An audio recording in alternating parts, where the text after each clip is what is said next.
I do snore. On my back.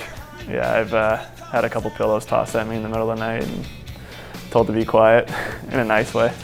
Oh, I snore. I snore. I've woken myself up from a dead sleep before. I kind of feel bad for my roommates sometimes. They'll shave wherever they are, but you know, he's the same way. He can get going every once in a while. So. I think I do sometimes. I do on occasion, but I more talk in my sleep. No, just sleep talk a little.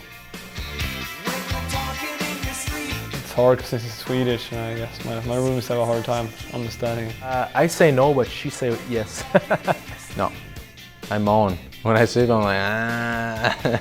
So I'm sure it's even more annoying than snoring.